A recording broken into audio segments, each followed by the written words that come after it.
नमस्कार, मी दीपाली सोनकवडे. आपण पाहताय LS मराठी. घेऊयात काही महत्त्वाच्या बातम्यांचा आढावा.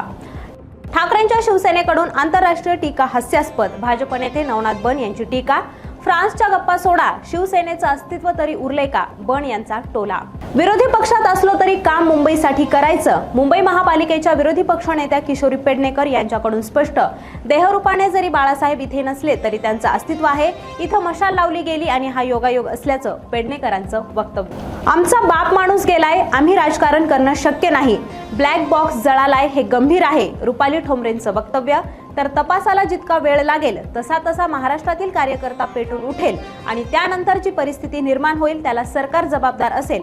रुपाली ठोंबरेंचा सरकारला गंभीर इशारा. सोलापूर जिल्ह्यात राष्ट्रवादीचे जिल्हाध्यक्ष उमेश पाटील यांच्यावर त्यांच्या पक्षाच्या कामगिरी संदर्भात टीका. दिगंबर सुडगे यांच्याकडून जिल्हाध्यक्ष उमेश पाटील यांच्या हकलपट्टीची मागणी. तर राष्ट्रवादीचा अंतर्गत वाद आता चव्हाट्यावर.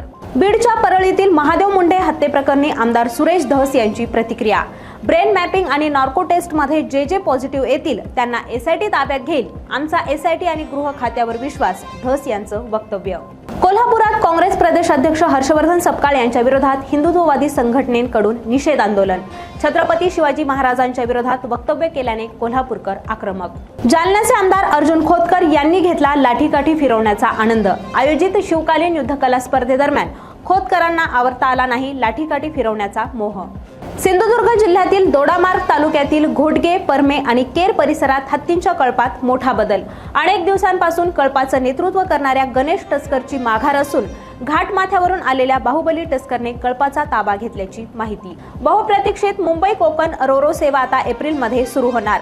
हा प्रवास 5 तासात पूर्ण होणार असून मुंबई भाऊचा धक्का येथून सुटणारी रोरो बोट 5 तासात विजयदुर्गला पोहोचणार. तर 12 तासांचा प्रवास कराव्या लागणाऱ्या वाहन चालकांना गाडीसह गावी पोहोचणे शक्य. कोल्हापुरात पतीने मारहाण केलेल्या जखमी महिलेचा रुग्णालयात उपचारादरम्यान मृत्यू. पतीला अटक केल्याशिवाय मृतदेह ताब्यात घेणार नाही, महिलेच्या नातेवाईकांची भूमिका.